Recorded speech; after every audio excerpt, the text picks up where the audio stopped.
আমি দেখতে পাচ্ছি আলিম আপনি লিখেছেন, আমি বাড়ি থেকে দূরে থাকি, আমার স্ত্রী আমার কথা মতো চলে না, নিজের মন মতো চলতে চায়, আমি জোর দিয়ে কিছু বললে আত্মহত্যা করতে যায়, এ বিষয়ে যদি কিছু বলতেন। দেখুন, কথায় কথায় আত্মহত্যার কথা বলা মানুষগুলোকে এক্সট্রা কেয়ার করতে হয়। তিনি যেন এটা দিয়ে আপনাকে ব্ল্যাকমেইল করতে না পারেন সে বিষয়ে আপনার সতর্ক থাকা দরকার এবং খুব ট্যাক্টফুলি এই বিষয়গুলো সমাধান করা দরকার এবং তাকে দিনই কাউন্সিলিংটা খুব বেশি দেন। যিনি আত্মহত্যা করার কথা বলে নিশ্চয়ই তার দিনই বুঝ নেই, ধর্মীয় বুঝ নেই। আপনি ধর্মীয় সার্কেলে, ধর্মীয় সেক্টরে, ধর্মীয় আবহে তাকে আপনি নেয়ার চেষ্টা করুন এবং তাকে সেখানে উঠা বসা, সেখানকার কাউন্সেলিং গ্রহণ করা, সেখানকার নাসিহা উপদেশগুলো গ্রহণ করার জন্য আপনি উৎসাহিত করুন এবং চেষ্টা করুন। এগুলো করলে আশা করা যায় তার মধ্যে এই ধরনের যে প্রবণতা সেটি কমে যাবে। এটা হলো মূল সমাধান। যদি দিন দিতে পারেন, নিজে দিনের পথে আসুন, তাকে দিনের পথে নিন। আল্লাহকে যদি চিনে যায়, আখিরাতকে চিনে যায়, তাহলে সেটা কোনোদিন বলতে পারে না আত্মহত্যা করা তো হারাম ইসলামে, এবং এটা ভয়াবহ শাস্তির কথা। আত্মহত্যা তো সে করতে পারে যে মনে করে যে আত্মহত্যা করলে আমার দুনিয়ার কষ্টটা দূর হয়ে যাবে, এই কষ্ট থেকে আমি বেঁচে যাব। যে মনে করে যে আত্মহত্যা করলে বরং দুনিয়ার কষ্ট যেটা আছে তার চেয়ে তার বড় কষ্টে আমি ঢুকবো, প্রবেশ করবো, তাহলে সে তো আত্মহত্যা করতে পারে না। এই জন্য ইমানদার কখনো আত্মহত্যার কথা বলতেই পারে না। এটা প্রমাণ করছে যে তিনি দিনের বিষয়ে একেবারেই গাফেল। তাকে দিন অন্য সব চিন্তা বাদ দিয়ে তাকে কোরআনের পথে পরিচালিত করুন, নিজে সে পথে চলুন, সেরকম সার্কেলে যান, নিজের ফ্যামিলিতে দিনদারিতার চর্চা বাড়ান। ইনশাল্লাহ এটা হলো সমাধানের মূল পথ। এর পাশাপাশি আপনার তার অভিভাবকদের শরণাপন্ন হন, তাদের সহযোগিতা নিন, পরিবারের অন্যান্যদের সহযোগিতা নিয়ে আপনি এ সমস্যার সমাধান করার চেষ্টা করুন। আল্লাহ তাআলা তৌফিক দান করুন। এরপরে সায়রা মাহবুব আপনি লিখেছেন, কেউ বলেন নবীজি নাকি রাতে দুধ পান করেননি, রাতে নাকি দুধ পান করা যাবে না, এই কথাটা কি সঠিক? না, কোরআন হাদিসে এরকম কোনো কথা আছে বলে আমার জানা নাই যে রাতে দুধ পান করা যাবে না, দিনে পান করতে হবে। দুধ হালাল জিনিস, রাতে দিনে যে কোনো সময় আপনি পান করতে পারেন। এর জন্য স্বাস্থ্যগত কোনো বিশেষ নির্দেশনা থাকে এটা ভিন্ন বিষয়। অভিজ্ঞতার আলোকে বা বৈজ্ঞানিক গবেষণা যদি কোনো এর অপকারের দিক প্রমাণ থাকে তাহলে সেটা ভিন্ন বিষয়, সেটা আপনি আমলে নিতে পারেন। বাট কোরআন হাদিসের আলোকে এরকম কোনো কথা বলা হয়নি যে রাতে দুধ পান করা যাবে না। নবী সাল্লাল্লাহু আলাইহি ওয়াসাল্লাম রাতে করেননি, দিনে করেছেন, রাতে করতে নিষেধ করেছেন, এরকম কোনো কথা নেই। পুষ্পকলি এআইডি থেকে আপনি লিখেছেন, আমার হাজব্যান্ড এখন টিউশন করে সংসার চালায়, কিন্তু বর্তমান অবস্থায় সব কিছু যে দাম, দেয়ালে পিঠ ঠেকে গেছে, কোনোভাবে সংসার চালাতে পারছেন না। এই অবস্থায় ব্যাংকে চাকরি করা কি জায়েজ হবে? দেখুন, শুধু ব্যাংকে চাকরি করা কোনো অবস্থাতে জায়েজ হবে না। কষ্ট হচ্ছে, এতে কোনো সন্দেহ নাই। দেশের আর্থিক যে অবস্থা সেটা ভয়াবহ থেকে ভয়াবহতর। তো এরকম পরিস্থিতিতে আমরা সবরের সর্বোচ্চ পরাকাষ্ঠা প্রদর্শন করব, নিজেদের ব্যয় ভারকে কমানোর যত রাস্তা আছে সবগুলো অবলম্বন করব। তারপরও হারামের দিকে আমরা যাব না, কারণ দুনিয়ার জীবনটা পার করার পর তো আমাকে আল্লাহর সামনে দাঁড়াতে হবে। জান্নাত অথবা জাহান্নাম যে কোনো একটা পরিণতিতে আমাকে তো অবশ্যই যেতে হবে। অতএব আমি সুদের বিনিময়ে যদি জাহান্নামকে বেছে নিতে হয়, সেটা অবশ্যই আমার জন্য খুব করুণ পরিণতির কথা, করুণ দৃশ্যের কথা, সে খুবই বাজে ঠিকানার কথা। বিধায় সেটাকে কোনো মানুষ গ্রহণ করতে পারে না। বিধায় সর্বোচ্চ চেষ্টা করে হলে হারাম থেকে আপনাকে বেঁচে থাকার চেষ্টা করতে হবে। আলিয়া সিদ্দিকা আপনি লিখেছেন, প্রতিদিন চুল না ভিজিয়ে গোসল করলে কি অজু গোসল শুদ্ধ হবে? আমার ঠান্ডাজনিত সমস্যা আছে। প্রতিদিন গোসল করা তো ফরজ না। আপনার ফরজ গোসল যেদিন হবে সেদিন আপনাকে চুল ভেজাতে হবে। প্রয়োজনে গরম পানি দিয়ে আপনি গোসল করবেন এবং দ্রুততার সাথে শুকানোর চেষ্টা করবেন। আর যদি নর্মাল গোসল হয়, সাধারণ প্রতিদিনের যে গোসল সেটা যদি হয়, বা শুক্রবারের সুন্নত গোসল হয়, তাহলে সেক্ষেত্রে আপনার চুল ভেজাতে অসুবিধা হলে আপনি চুল না ভেজালেন, গোসল করে ফেলেন, গোসল তো হবেই, কোনো সমস্যা নেই। আর ওজুর জন্য তো আর চুল ভেজানো জরুরি না, মুখ ধৌত করলেন এবং মাথার উপরে ভিজা হাত শুধু বুলিয়ে নিলেন, তাতেই তো হয়ে যাবে, মাসে করলে হয়ে যাবে। আফসার আমি লিখেছেন, আমি স্বপ্নে দেখেছি আমি মারা গেছি এবং আমার আমলনামা শূন্য, আমি ভয়ে আল্লাহর সামনে দাঁড়াতে পারছি না, এটার ব্যাখ্যা জানাবেন প্লিজ। প্রথমত বোন আফসানা, আমি স্বপ্নের ব্যাখ্যা বিশেষজ্ঞ নই। স্বপ্নের ব্যাখ্যা বোঝেন এরকম মানুষের সংখ্যা বাংলাদেশে খুবই বিরল এবং কম। তবে স্বপ্ন সম্পর্কে মৌলিক কিছু দিক নির্দেশনা কোরআন হাদিসের আলোকে আছে, যেগুলো আমরা বিভিন্ন ভিডিওতে, বিভিন্ন প্রশ্ন উত্তরে বিভিন্ন সময় আমরা জানিয়েছি। তার আলোকে আমি আপনাকে বলতে চাই যে আপনার কাছে কোনো আমল, কোনো স্বপ্ন দেখার পর যদি ভয় কাজ করে, মনে হচ্ছে যে আপনি ভীত সন্ত্রস্ত হয়েছেন এবং আপনি এটার কোনো ক্ষতিকর দিকের দিকে ইঙ্গিত হচ্ছে, তাহলে সেক্ষেত্রে আপনি আল্লাহর কাছে ইস্তেগফার করবেন, এর ক্ষতি থেকে বাঁচার চেষ্টা করুন এবং দুর্বলতাকে কাটিয়ে ওঠার চেষ্টা করবেন। আমলনামা শূন্য দেখেছেন, আপনার কাছে এটার কারণে যদি ভয় মনে হয়, আপনি এখন তওবা করে, তওবা নাসুহা করে আপনার আমলনামাকে সমৃদ্ধ করার, রিচ করার প্রচেষ্টা আপনি অব্যাহত রাখুন। আহ, আলামিন হোসেন নয়ন আপনি লিখেছেন, যারা শুধু মনের কষ্ট দিয়ে কথা বলে তাদের শাস্তি কি? মানুষের মনে কষ্ট দেওয়া এবং মানুষকে আঘাত করে কথা বলা এটা বদাখলাকি এবং মানুষের দুশ্চরিত্রের কাজ। এটা মানুষের জীবনের সবচাইতে কঠিন আপনার অপরাধগুলোর মধ্যে থেকে একটি। নবী করিম সাল্লাল্লাহু সাল্লাম তাকে জিজ্ঞাসা করা হয়েছিল যে, হে আল্লাহ রসুল, মানুষকে সবচাইতে বেশি জান্নাতে নিয়ে যাবে কোন জিনিসে, এবং তাকে একই সাথে জিজ্ঞাসা করেছে সবচেয়ে বেশি জাহান্নামে নেবে কোন জিনিসে। তিনি বলেছেন জাহান্নামে সবচেয়ে বেশি নেবে মানুষকে আলফামু আল ফারাজ, মানুষের মুখ এবং লজ্জাস্থান, অর্থাৎ চারিত্রিক ত্রুটি, সেটা মুখের ব্যবহারের ত্রুটি অথবা নিজের চরিত্রকে নষ্ট করে জেনা বা বিচারের পথে যাওয়া, এই দুটি বিষয় মানুষকে সবচেয়ে বেশি জাহান্নামে নেবে। আল্লাহ তাআলা মাফ করুন। এই গুনাহগুলো থেকে বেঁচে থাকার জন্য আপ্রাণ চেষ্টা করতে হবে। মুখের কষ্ট, কথার কষ্ট যেন কাউকে আমরা না দিই। সেজন্য আমাদেরকে সর্বোচ্চ সচেষ্ট থাকতে হবে। রিভা আক্তার আয়েশা আপনি লিখেছেন, বিয়েতে গায়ে হলুদ অনুষ্ঠান করা জায়েজ হবে কিনা? দেখুন, গায়ে হলুদ নিয়ে আমরা ঘাটাঘাটি করেছি। আপনি চাইলে আপনার বিভিন্ন আপনার অনলাইনে আপনি এটা নিয়ে বিভিন্ন সাইটে আপনি সার্চ দিয়ে দেখতে পারেন। গুগলিতে সার্চ করলে আপনি পেয়ে যাবেন। বিয়েতে গায়ে হলুদ এটা নিয়ে ঘাটাঘাটি করলে আপনি পাবেন বিভিন্ন আর্টিকেল, হিন্দুদের বিভিন্ন আপনার ব্লগ, তারপর কলকাতা থেকে প্রকাশিত বিভিন্ন দৈনিক ইত্যাদিতে এর উপরে যে সমস্ত আর্টিকেল আমি পেয়েছি, সেগুলোর আলোকে আমি দেখেছি যে এটি মূলত হিন্দু ধর্মের বিশ্বাস থেকে এসেছে। হিন্দু ধর্মের অনেক বিশ্বাস মতে আপনার বিয়ের সময় দুবলা ঘাস, কুলা, হলুদ এগুলোর ব্যবহার নবদম্পতিকে সুখী করতে সাহায্য করে। এটা শিরপূর্ণ বিশ্বাস। তার বিশ্বাস হলো সুখ দুঃখের মালিক আল্লাহ তাআলা। এগুলোর কোনোটারই সুখ দুঃখ দেওয়ার কোনো ক্ষমতা নেই এবং এগুলোর সাথে সুখ দুঃখের কোনো সম্পর্ক জড়িত নেই। বিধায় এটি এসেছে মূলত সেই বিশ্বাস থেকে। না হলে গায়ে হলুদ দেওয়ার বিশেষ কোনো কারণ নেই। তো সেটি আমাদের সমাজে চলে আসছে। ওই বিশ্বাস থাকার কারণে এটিকে অ্যাভয়েড করা কর্তব্য। সেছাড়া গায়ে হলুদের অনুষ্ঠান মানেই এখন অশ্লীলতা, গান, বাজনা, হারামের ঢলাঢলি, ছড়াছড়ি, এগুলো থেকে বেঁচে থাকার জন্য আমাদের আপ্রাণ চেষ্টা থাকতে হবে। এমনিতে যদি এটা শুধুমাত্র সৌন্দর্য বৃদ্ধির জন্য হতো, তাহলে সেক্ষেত্রে এটাতে বিয়ের সাথে সম্পর্কযুক্ত না। সৌন্দর্যের জন্য, ত্বকের জন্য উপযোগী হলে আপনি দিতে পারেন।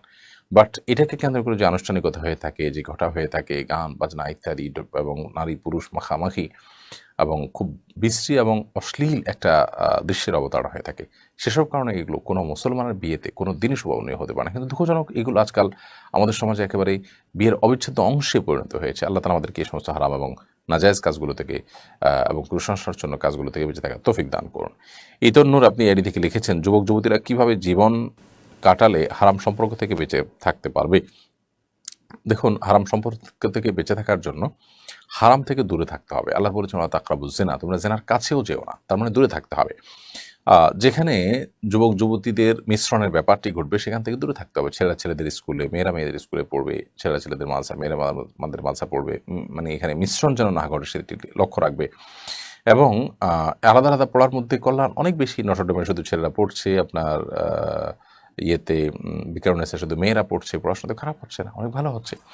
অতএব এইটাই হলো সঠিক এবং স্বকীয় পন্থা। বিধায় এটা হলো চরিত্রকে রক্ষা করবার জন্য, হারাম সম্পর্ক থেকে বাঁচার জন্য সবচেয়ে গুরুত্বপূর্ণ পদক্ষেপ। এর পাশাপাশি সোশ্যাল মিডিয়া ইত্যাদিতেও যাতে মেয়েদেরকে মানে একান্ত প্রয়োজন না হলে বন্ধু তালিকা না আনা, মাহারাম না হলে গায়ে মাহারামদের সাথে চ্যাটিং না করা, তাদের আইডিতে না যাওয়া, তাদের পোস্ট ইত্যাদি রিঅ্যাক্ট ইত্যাদি না করা, এগুলোকে অ্যাভয়েড করা। অর্থাৎ ওই যে বলেছি, হারাম থেকে, জেনা থেকে যত দূরে থাকা যাবে তত আপনি গুনাহ থেকে বাঁচাটা সহজ হবে। শায়লা নাহার আপনি লিখেছেন, মহিলার কি মিডিয়াম শব্দ করে কোরআন তেলাওয়াত করতে পারবে? তাতে কি পাপ হবে? যদি গায়ে মাহারাম কারোর কানে আওয়াজ যাওয়ার আশঙ্কা না থাকে, আপনি আপনার বাসায় আছেন, কক্ষে আছেন, আপনি উচ্চস্বরে তেলাওয়াত করতে পারেন, কোনো অসুবিধা নেই। আপনার আওয়াজটা গায়ে মাহারামের কানে না পৌঁছালেই হলো, আপনি উচ্চস্বরে তেলাওয়াত করতে কোনো শরঈ দৃষ্টিকোণ থেকে বিধিনিষেধ নেই। মাসুমা ইয়াসমিন আপনি লিখেছেন, মাসুমা নাম রাখা যাবে কিনা? মাসুমা শব্দের অর্থ নিষ্পাপ নারী। তো এখানে আক্ষরিক অর্থে নিষ্পাপ বোঝানো হয়। তার মানে তিনি মানে মোটা দাগে বড় পাপ করেন না, ভালো মানুষ, এই টাইপের আর কি। তো নামের মধ্যে নাম রাখাতে কোনো সমস্যা দেখছি না। বিশেষ করে কেউ যদি এই বিশ্বাস থেকে রাখে যে তিনি কোনো পাপ কাজ করেন না, সকল পাপ কাজের ঊর্ধ্বে, তাহলে ভিন্ন কথা, কিন্তু এই বিশ্বাস থেকে তো কেউ রাখে না আসলে। আলামিন সুমাইয়া আপনি লিখেছেন, বাচ্চা না হলে কি কোনো মেয়ের সংসার করার অধিকার নেই? এরকম মেয়ের কি করা উচিত হবে? তারা কি জান্নাতে যেতে পারবে না? বাচ্চা না হওয়ার সাথে জান্নাত না যাওয়ার কোনো সম্পর্ক নেই। আল্লাহর বহু প্রিয় মানুষ পৃথিবীতে ছিলেন যাদের কোনো বাচ্চা ছিল না। অতএব বাচ্চা না থাকলেও তিনি জান্নাতে যেতে পারেন, বরং বাচ্চার সাথে জান্নাতের কোনো সম্পর্ক নেই, এটা আমলের সম্পর্ক। এবং বাচ্চা না থাকলে তার সংসার করার অধিকার অবশ্যই আছে। বাচ্চা এটা বৈবাহিক জীবনের একটা উদ্দেশ্য হতে পারে, একমাত্র উদ্দেশ্য নয়। একমাত্র উদ্দেশ্য তো হলো চরিত্র হেফাজত করা, বিধায় সেটি হবে। একজন নারী তার শারীরিক দুর্বলতার কারণে, ত্রুটির কারণে যদি বাচ্চা না হয়, তাহলে এই অজুহাতে স্ত্রীকে তালাক দিয়ে দেওয়া এটা পুরুষ লোকটার অমানবিক কাজ। শরীরের দৃষ্টিকোণ থেকে এটা কোনো প্রশংসনীয় কাজ নয়। প্রয়োজনে তার বাচ্চা হওয়ার শখ আছে, প্রয়োজন আছে, সেই জায়গা থেকে তিনি আরেকটা বিয়ে করতে পারেন, কিন্তু এই স্ত্রীর হক আদায় করবেন এবং এই স্ত্রীকে বিচ্ছেদের মুখোমুখি করবেন না। আমাদের সমাজে বাচ্চা না হলে তাদেরকে নিয়ে নানান কথা বলা, মনে করা হয় যে সে দুর্ভাগা, হতভাগা, খারাপ মানুষ ইত্যাদি। এগুলো সন্দেহাতীতভাবে জুলুম এবং মূর্খতা। এম আব্দুল কাইয়ুম আপনি লিখেছেন, নামাজে মন অন্যদিকে চলে গেলে করণীয় কি? নামাজে মন অন্যদিকে চলে গেলে যখনই আপনি টের পেয়েছেন, সাথে সাথে মনটাকে ফিরিয়ে আনবেন এবং নামাজের রোকনগুলোকে, রুকু, সিজদা, দাঁড়ানো, বৈঠক, এগুলোকে যত দীর্ঘ করবেন, যত সময় নিয়ে করবেন, তত ইনশাআল্লাহ নামাজের ভিতরে মনোযোগ ধরে রাখা আপনার জন্য সহজ হবে। শাহিদা আল আফরুজ এই আইডিতে আপনি লিখেছেন, আমার বাড়ি পঞ্চগড়, শীতে আমার হাঁচি হয় প্রচুর, আমার বয়স 25, ঠান্ডাজনিত অ্যালার্জিও আছে, ফজরে ওযু না করে তায়াম্মুম করে নামাজ পড়া যাবে কিনা? বোন শাহিদা, যদি অ্যালার্জির সমস্যা হয় তাহলে সেক্ষেত্রে আপনি ঠান্ডা পানি দিয়ে উজু না করে গরম পানি দিয়ে উজু করবেন। একটা ফ্লাস্ক রাখলেন, সেই ফ্লাস্কে আপনি গরম পানি করে রাখলেন, সেটা মিশিয়ে আপনি উজু করলেন। অর্থাৎ বিকল্প পথ আমাদের সামনে আছে। তায়াম্মুম তখন করা যাবে যখন পানি ব্যবহার করার কোনো সুযোগ থাকবে না, পানি গরম করার কোনো উপায় নাই, যে পানি আছে এটা ব্যবহার করলে আপনি মারা যাওয়া কিংবা স্থায়ী রোগ বেঁধে যাওয়া কিংবা অঙ্গহানি হওয়ার আশঙ্কা আছে, অর্থাৎ খুব সীমাহীন কষ্ট হবে, এরকম হলে তখন আপনি এটি করতে পারেন। কিন্তু যতক্ষণ পর্যন্ত বিকল্প পথ আছে খোলা, কোনোভাবে আপনি বিকল্প ব্যবহার করতে পারেন, তাহলে সেক্ষেত্রে তায়াম্মুম করার সুযোগ কিন্তু থাকে নাই। জুমাইরা ইসলাম আপনি লিখেছেন, আমার হাজব্যান্ড আমাকে একটু সময় দেয় না, আমি যদি নিজে থেকে তাকে কল দেই তাহলে আমার সাথে খারাপ ব্যবহার করে, রাতে যখন বাসায় আসে ফোন টিপে ঘুমিয়ে যায়, আমি মানসিকভাবে খুবই বিরক্তির মধ্যে থাকি, এখন আমার করণীয় কি? সে সেদিন কোনো ভুল পথে যায়, সে যদি কোনো ভুল পথে যায়, এদিকে আমার কোনো গুনাহ হবে কিনা? বন্ধুমায়ের, আপনার স্বামী আপনাকে যে সময় দিচ্ছেন না, তিনি অন্যায় করছেন।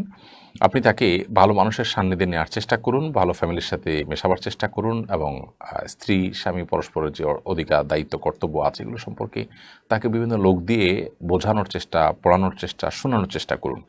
শেষে তারা তাদের কাছে দোয়া করুন এবং ভালোবাসা দিয়ে, এগুলো যে মানুষের জন্য ক্ষতিকর, এই যে শুতে শুতে ঘুমোতে ঘুমোতে মোবাইল টিপতে থাকা, এটা মানুষের স্বাস্থ্যের জন্য ক্ষতিকর, শরীরের দৃষ্টিকোণ থেকেও ভালো কিছু নয়, সেগুলো তাকে আপনি বোঝানোর চেষ্টা করুন।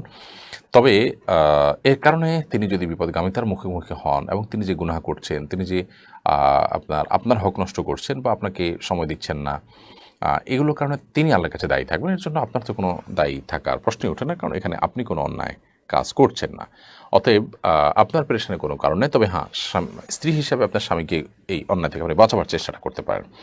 রিবা আক্তার আয়েশা আপনি লিখেছেন, বিয়েতে দেখা যায় ছেলেকে মেয়ে পক্ষ থেকে স্বর্ণের আংটি দিয়ে থাকে। যেহেতু ছেলেদের স্বর্ণ পরিধান করা নিষিদ্ধ, তাই বিয়েতে ছেলেকে স্বর্ণ দেওয়ার এই প্রচলনটা কতটুকু সঠিক? স্বর্ণের আংটি দেওয়া মানে সে পড়বে এমন না। স্বর্ণের আংটি সে বিক্রি করে টাকা নিতে পারে, তার স্ত্রীকে, তার মাকে, বোনকে, অন্য কাউকে দিতে পারে। সে অপশনটা যেহেতু খোলা আছে, সেই হিসাবে দেওয়া যায়। আর যদি মনে হয় যে ছেলের ভিতরে সে হিতাহিত জ্ঞান নাই, বরং আংটি দিলে সে নিজেই পড়তে পারে, তাহলে সেক্ষেত্রে এরকম জায়গায় আংটি দেওয়া উচিত না। সেখানে এই উপহার দেওয়া থেকে বিরত থাকতে হবে। আমার দেশে বেশিরভাগ মানুষেরই এই হিতাহিত জ্ঞান না থাকার কারণে এটা দেয়া থেকে বিরত থাকা উচিত। আর যদি এমন হয় যে না, সে ছেলে পড়বে না, বা তাকে জানিয়ে দেওয়া যায় যেটা তোমার জন্য পড়া নিষিদ্ধ শরীরের দৃষ্টিকোণ থেকে, তোমাকে উপহার দিলাম, তুমি অন্য কিছু বা অন্য কাউকে দিও অথবা কিছু করছো, এটা বেটার। কিন্তু এগুলো বলা বলে আসলে করা হয়ে ওঠে না, বা এটা বলাটা নানা দিক থেকে জটিলতা তৈরি করে। এই জন্য সে এই স্বর্ণের আংটি ব্যবহার করে হারামে লিপ্ত হতে পারে। সে আশঙ্কা থাকলে বিকল্প কোনো পথ দেখা উচিত উপহার দেওয়ার জন্য। মোহাম্মদ নাজির হোসেন লিখেছেন, ফরজ গোসল করার পর কাপড় ধোয়ার সময় শরীরের কাপড়ের পানি পড়লে কি আবার গোসল করতে হবে? ফরজ গোসল করার পর কাপড় ধোয়ার সময় যদি পানি ছিটে এসে কাপড়ে লাগে, কোনো অসুবিধা নেই, তার জন্য আলাদা গোসল করতে হবে না। যদি নাপাক কাপড় এবং নাপাক কাপড়ের নাপাকির অংশ এসে লাগে তাহলে শুধুমাত্র পায়ের অংশ ধুয়ে ফেললেই চলবে যদি ওখানে লাগে। আর এমনিতে আপনার যে পানিটা লাগছে ছিটা এসে সেই পানিটা কোনো নাপাক লেগে আছে এমন দেখা যাচ্ছে না, তাহলে সেক্ষেত্রে ওই পানি লাগার কারণে আপনার ওই জায়গা নাপাক হবে না। শারমিন আক্তার তিশা আপনি লিখেছেন, আমাদের কোনো ভাই নাই, আমার বাবা মায়ের বয়স হয়ে গেছে, আমার বোনেরা সবাই বিবাহিত, আমি ঘরে বসে অনলাইনে একটা কাজ করি, সেটা সৎ পথেই, সেটাকে আমি আমার বাবা মাকে দেই, কিন্তু আমার স্বামী জানে না, এতে কি আমার গুনাহ হবে? যেহেতু আপনার বাবা মার বয়স হয়েছেন, তাদের চলতে অসুবিধা হয়, এরকম যদি হয় তাহলে সেক্ষেত্রে তাদেরকে আপনি আপনার উপার্জন থেকে টাকা দিতে পারেন, বা চলতে অসুবিধা না হলেও আপনি তাদেরকে উপহার হিসেবে দিতে চাচ্ছেন, দিতে পারেন। ঘরে বসে আপনি অনলাইনে জব করছেন, স্বামীর সংসারের বা স্বামীর প্রতি যে দায়িত্ব কর্তব্য আছে সেগুলো আদায় কোনো ত্রুটি না করে আপনি যদি শরিয়ার পর্দা মেনটেন করে আপনি অনলাইনে বিবর্জন করতে চান, করতে পারেন, কোনো অসুবিধা নেই। স্বামী না জানলে আপনার গুনাহ হবে না, যেহেতু স্বামীর কোনো অধিকার আপনি নষ্ট করছেন না এবং শরিয়ার কোনো বিধান আপনি লঙ্ঘন করছেন না।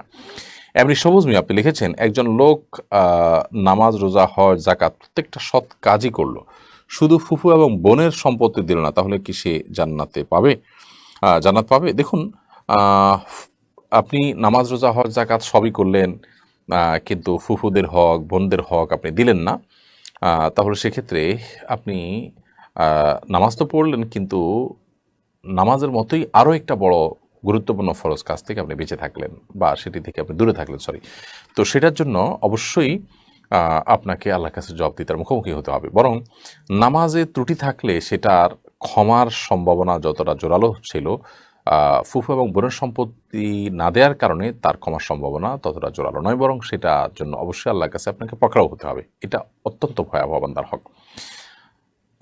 কোন দৃষ্টিকোণ থেকে নামাজের চাইতে, নামাজ, যাকাত বা হজ আদায় করছেন তার চাইতেও এটার গুরুত্ব কোনো দিক থেকে বেশি। এগুলো ইসলামের রোকন, মূল বিষয়, সেটা ঠিক আছে, কিন্তু ভয়াবহতার বিচার যদি আমরা করি তাহলে সেক্ষেত্রে এই হক নষ্ট করাটা অনেক বেশি ভয়াবহ।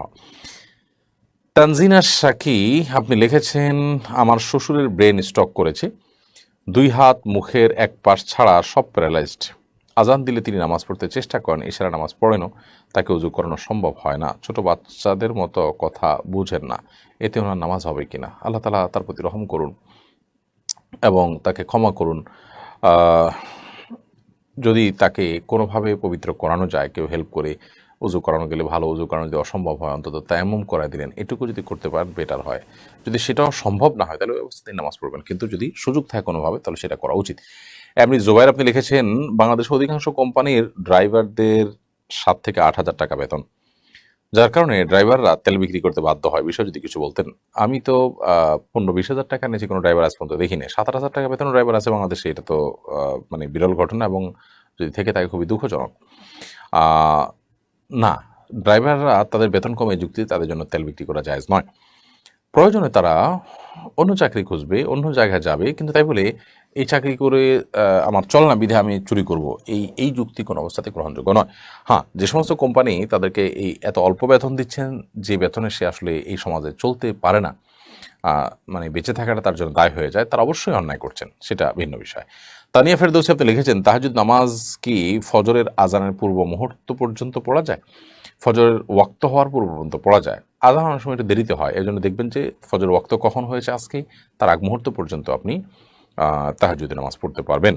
শুভ আহমেদ অবাক এডি থেকে আপনি লিখেছেন, নামাজের সম্পূর্ণ মনোযোগী হওয়ার উপায় জানাবেন, উপকৃত হব। নামাজে পরিপূর্ণভাবে মনোযোগের জন্য প্রথমত নামাজের যথেষ্ট আগে থেকে অন্য সব বিষয় থেকে আপনি ফারিক হয়ে নামাজের জন্য ফ্রি হয়ে যান। সকল ব্যস্ততা থেকে ফ্রি হয়ে মসজিদে আগেভাগে চলে আসেন, একটু বসেন, অপেক্ষা করেন নামাজের জন্য। এবং দ্বিতীয়ত হলো, নামাজের যে দোয়া, সূরা কেরাতগুলো পড়ছেন সেগুলোর অর্থটা একটু বোঝার চেষ্টা করুন এবং সেগুলো মনে মনে চিন্তা করার চেষ্টা করুন। তৃতীয়ত, নামাজের যে রোকনগুলো আছে সেই রোকনগুলোকে যতটুকু সম্ভব একটু লম্বা সময় নিয়ে ধীরে ধীরে ধীরে ধীরে করার চেষ্টা করুন, তাহলে ইনশাআল্লাহ নামাজের ভিতরে মনোযোগ আসবে, আল্লাহ চাইন তো। আসমা খাতুন আপনি লিখেছেন, কোনো বিধর্মীর সাথে সুসম্পর্ক রাখা ও তাকে আমাদের ধর্মে আসার জন্য দোয়া করা যাবে কিনা? একজন হিন্দু লোকের সাথে অন্যায় হতে দেখে তাকে সাপোর্ট করা যাবে কিনা? অবশ্যই বিধর্মী লোকের সাথে সুসম্পর্ক রাখতে পারেন, সামাজিক সৌন্দর্য থাকতেই পারে, এবং তাকে আমাদের মানে সঠিক ধর্মে, সঠিক দিনে ফিরে আসার জন্য আল্লাহ তাআলার কাছে তো অবশ্যই দোয়া করবেন। আল্লাহর কাছে এটি তো করাই যেতে পারে এবং করা উচিত। এবং অন্য ধর্মের মানুষের সাথে যদি কোনো অন্যায় করা হয় তাহলে সেক্ষেত্রে সেই নির্যাতিত মানুষটা অন্য ধর্মের, এমনকি হিন্দু হোক, অন্য যে কোনো ধর্মের মানুষ হোক না কেন, তাকে আপনি সাহায্য করবেন, তাকে অন্যায় থেকে বাঁচাবার চেষ্টা করবেন, সেটি আপনার দিনই দায়িত্ব। শাফিয়ান সাইফান শেখ আপনি লিখেছেন, মানত করা নামাজ কি সব একসাথে পড়তে হবে নাকি সময় পেলে একটু একটু করে পড়তে হবে? এখন মানত আপনি কি ধরনের করেছেন? এবং কাজটা হলে আমি এত ওয়াক্ত নামাজ পড়বো, এত রাকাত নামাজ পড়বো, এরকম যদি হয়ে থাকে তাহলে সেক্ষেত্রে এত রাকাত আপনি পড়লেই হবে। একসাথে করার নিয়ত আপনি করেন নাই, অতএব আলাদা আলাদা বিভিন্ন সময় সেটা পড়ে দিলেই আদায় হয়ে যাবে। এরপরে রুহুল আমিন লিখেছেন, সুন্নাত নামাজের তৃতীয় রাকাত ও চতুর্থ রাকাতে সূরা ফাতিহার সাথে অন্য কোনো সূরা মিলাতে হবে কিনা? সুন্নাত নামাজের তৃতীয় এবং চতুর্থ রাকাতে সূরা ফাতিহার সাথে অন্য কোনো সূরা মিলাবেন কিনা ফুকাহাদের মধ্যে একাধিক মত আছে এই বিষয়ে। তবে আপনার 4 রাকাত বিশিষ্ট যে সমস্ত সুন্নাত নামাজগুলো আছে সেগুলো অনেক ফুকাহাদের মধ্যে 2 রাকাত করে পড়া উচিত। 4 রাকাত একসাথে পড়েন তাহলে সূরা ফাতিহার সাথে অনেক ফুকাহাদের মতেই আপনি অন্য সূরা মিলাবেন। ফজল রাবি লিখেছেন, আমি সবসময় 5 ওয়াক্ত নামাজ পড়ার চেষ্টা করি। 1 ওয়াক্ত নামাজ পড়তে না পারলে আমার খুব ভয় হয়, কিন্তু মাঝে মাঝেই আমার নামাজ ছুটে যায়। আমি বুঝতে পারি যে আমি অন্যায় করছি। আমি কিভাবে সমস্যা থেকে মুক্তি পেতে পারি? ভাই ফজল রাব্বি, 5 ওয়াক্ত নামাজ পড়ার চেষ্টা করার পরও 1 ওয়াক্ত নামাজ পড়তে না পারার কারণে আপনার মধ্যে ভয় হচ্ছে। আলহামদুলিল্লাহ, এটা ভালো, ভয় হচ্ছে। কিন্তু নামাজ পড়তে পারেন না বা পড়েন না, নামাজ ছুটে যায়, এটা অবহেলার কারণে, অলসতার কারণে, উদাসীনতার কারণে শুধু ভয় হয়, এটুকু বলা এর জন্য যথেষ্ট না। আপনার এমন ভয় হওয়া উচিত যে ভয় আপনাকে আর কখনো নামাজ কাজা হতে দিবে না। অতএব সেই জন্য নামাজের গুরুত্বটা আপনার বেশি অনুধাবন করা উচিত এবং এটা নিয়ে প্রয়োজনে আপনার আলাদা করে নিজেকে কাউন্সেলিংয়ের আওতায় আনা উচিত। আবুল ফাইসাল আপনি লিখেছেন, কাউকে জান্নাতি বলা যাবে কিনা? নির্দিষ্ট করে কাউকে যদি বলা যায় আপনি জান্নাতি, তো এভাবে বলার সুযোগ আসলে নেই। নবী করিম সাল্লাল্লাহু আলাইহি সাল্লামের সহধর্মিণী আয়েশা রাদিয়াল্লাহু আনহা একটা ছোট বাচ্চাকে এই কথা বলার পর নবী সাল্লাল্লাহু আলাইহি সাল্লাম আপত্তি তুলেছেন। সেখানে আমরা অন্য একটা মানুষকে কিভাবে বলতে পারি? কারণ যদি কাজ জান্নাতি মানুষের কাজ তার মধ্যে থাকে, তাহলে বলা যেতে পারে যে জান্নাতি মানুষদের যে কাজের কথা কোরআন হাদিসে বলা হয়েছে সেগুলো আপনার মধ্যে পাওয়া যায়, এভাবে বলা যেতে পারে। কিন্তু কাউকে যদি বলেন যে আপনি জান্নাতি, তাহলে সেক্ষেত্রে তো একরকম সার্টিফিকেট দেওয়ার মতো হয়ে যায়। তো এক্ষেত্রে যদি উদ্দেশ্য ভালো হয়, কিন্তু শোনার পর এক একজন তো এক একভাবে বুঝবে, বিধায় এভাবে বলা অবশ্যই উচিত না। নবী করিম সাল্লাল্লাহু আলাইহি ওয়াসাল্লাম সাহাবীকে বলেছেন অমুক জান্নাতি, অমুক জান্নাতি, অমুক জান্নাতি, ওহির মাধ্যমে প্রাপ্ত হয়ে বলেছেন 10 জন জান্নাতিকে সুসংবাদ দিয়েছেন জান্নাতের। অতএব আলহামদুলিল্লাহ, তারা জান্নাতের সুসংবাদপ্রাপ্ত সাহাবী।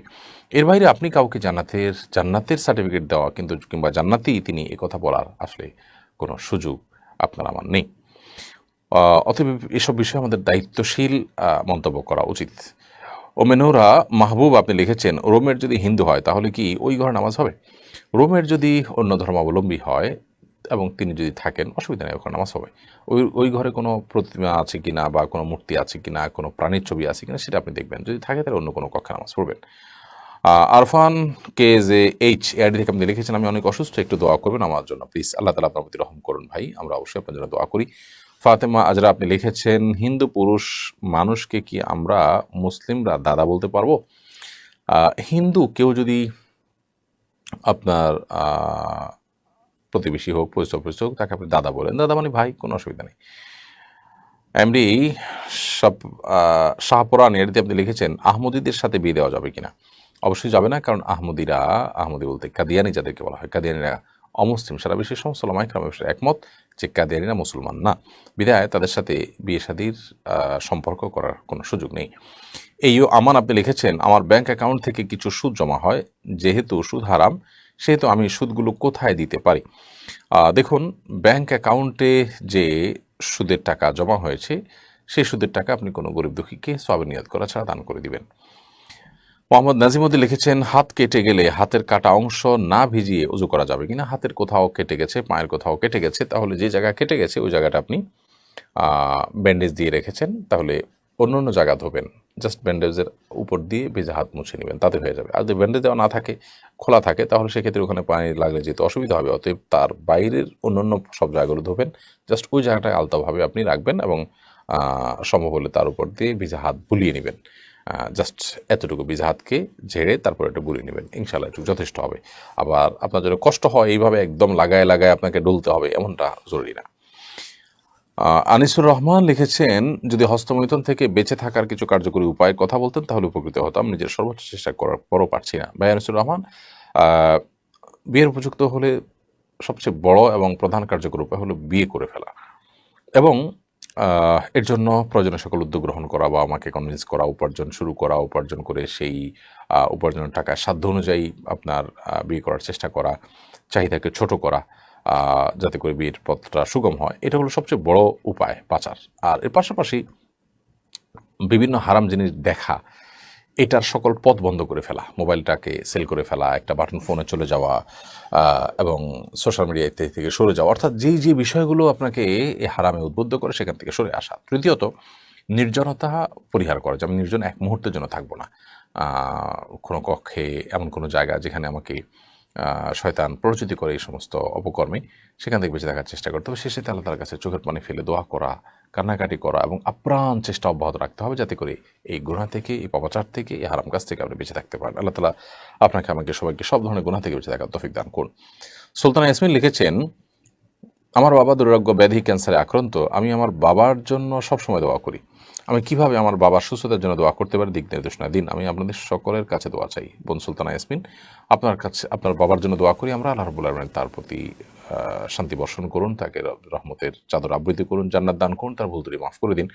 এবং সেই সাথে আপনি নিজে আপনার বাবার জন্য চোখের পানি ফেলে, হাত তুলে, দোয়া কবুলের সময়গুলোতে, একাকী নির্জন সময়গুলোতে আপনি আপনার মতো করে দোয়া করতে থাকবেন, তার ক্ষমা প্রার্থনা করবেন, তার জন্য জান্নাতের আবেদন করবেন তার জন্য। ইনশাআল্লাহ বিদিনিল্লাহ আপনার এই কায়মন বাক্যের দোয়াই আল্লাহর কাছে যথেষ্ট হবে। দোয়ার আগে আল্লাহ প্রশংসা করবেন, নবী সাল্লাল্লাহু আলাইহি ওয়াসাল্লামের দুরূদ পাঠ করবেন, যথেষ্ট ইনশাআল্লাহ এভাবে দোয়া করাটা। চলনা হারিয়ে যায় আইডি থেকে লিখেছেন, ফজরের নামাজ মাঝে মাঝে কাজা হয়ে যায়, অনেক চেষ্টা করার পরও এর থেকে মুক্তি পাচ্ছি না, আমার করণীয় কি? ফজরের নামাজ মাঝে মধ্যে যদি কাজা হয়ে যায়, তাহলে সেক্ষেত্রে এর থেকে মুক্তি পাওয়ার উপায় হলো রাতে তাড়াতাড়ি শোয়া। এসার পর দেরি না করে দ্রুততার সাথে শুয়ে পড়বেন। যত দ্রুততার সাথে শুবেন, ফজর নামাজ পড়াটা তত আপনার জন্য সহজ হবে। এটি হলো মূল করণীয়। আপনি এভাবে যদি অভ্যাস বানিয়ে ফেলেন এবং রাতে তাড়াতাড়ি শোয়ার জন্য মোবাইল থেকে অনেক আগে আপনাকে দূরে সরে যেতে হবে। সন্ধ্যার পর থেকে মোবাইল টিভি বন্ধ করে দিবেন। তাতে কিছু ক্ষতি হলেও হোক, কিন্তু আপনি অভ্যাস করে নিলে আপনার স্বাস্থ্যের জন্য এটি ভালো, এবং ফজর নামাজ যাতে কাজা না হয় সেটার জন্য এটা ভালো এবং সহায়ক আমল। সেই সাথে ফজর নামাজ যারা পড়েন আশপাশের, তাদেরকে আপনার মোবাইল নম্বর দিয়ে তাদেরকে ফোনে আপনাকে কল দিয়ে উঠাই দিতে বলেন এবং ডেকে দিতে বলেন। বিভিন্নভাবে আপনি যখন চেষ্টা করবেন, ইনশাআল্লাহ এটা কঠিন কোনো বিষয় নয়। HM শরীফুল ইসলাম, আপনি লিখেছেন, দাফন সম্পন্ন করার পর 3 দিন পর্যন্ত কবরে পানি দেওয়া যাবে কিনা? কোনো অসুবিধা না, পানি লাগলে দিবেন। কবরের উপরে ঘাস আছে, অন্য কিছু আছে, এগুলো পানি লাগলে দিবেন, অথবা মাটি আছে, শুকনো মাটি, সেগুলো যাতে কামড়ে থাকে, সেজন্য আপনি পানি দিতে পারেন, কোনো অসুবিধা নেই। পানি দিতেই হবে এমন কোনো কথাও নেই, আবার দেওয়া যাবে না এমন কোনো বিষয় নেই। ইসরার ফারহান পৃথুল এআরডি থেকে আপনি লিখেছেন, ইশাকের নামাজ সম্পর্কে কিছু বলুন। সূর্য ওঠার 20-25 মিনিট পর যে নামাজ পড়া হয় এটাকে ইশাকের নামাজ বলা হয়, এবং এই নামাজ যদি কেউ পড়েন, বিশেষ করে ফজরের পর আপন জায়গায় বসে জিকির আজকার করতে করতে অপেক্ষা করে তারপরে নামাজ যদি পড়েন, তাহলে সেক্ষেত্রে এর মাধ্যমে আল্লাহ রাব্বুল আলামিন একটি কবুল ওমরার সওয়াব দান করবেন। অনেক ফজিলতপূর্ণ একটি বিষয়। তরির রহমান, আপনি লিখেছেন, স্কুলে ভর্তি হতে লটারির মাধ্যমে যে রেজাল্ট দেওয়া হয় সেটি কি ঠিক নাকি বেঠিক?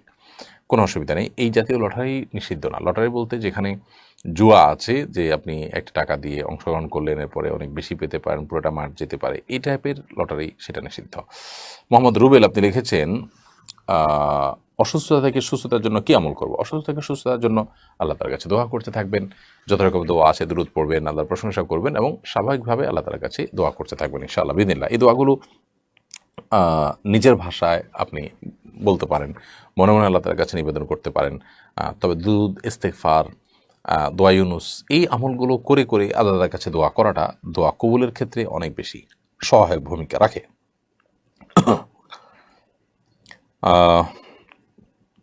আমির হোসেন চুন্নু এর থেকে আপনি লিখেছেন, আমার মসজিদে যেতে সময় লাগে 4 মিনিট, কিন্তু আমি বাসায় নামাজ আদায় করলে কতটুকু ফজিলত কি? বাসায় নামাজ আদায় করলে অবশ্যই আপনি ফজিলত পাবেন না, মসজিদে গেলে যেটা ফজিলত পাবেন। 4 মিনিট 8 মিনিট যদি আপনার আসা যাওয়ার সময় লাগে, তো এই পুরো সময়টা ইবাদতে গণ্য হবে ইনশাআল্লাহ বিদিন। এটা আপনার জন্য লসের কিছু নেই। শারমিন আক্তার মিম লিখেছেন, তাড়াতাড়ি সুস্থ হওয়ার কোনো দোয়া আছে কিনা? এটা আমরা একটু আগেই বলেছি। মির্জা এমডি আকরাম, আপনি লিখেছেন, আমার জন্য দোয়া করবেন এবং কীভাবে পড়লে পড়া মনে থাকবে জানাবেন। আপনার জন্য দোয়া করি ভাই মির্জা, আল্লাহ তাআলা আপনাকে ভালো ছাত্র হওয়ার তৌফিক দান করুন, পড়ার জন্য মনে থাকে, বুঝে আসে সেই তৌফিক দান করুন।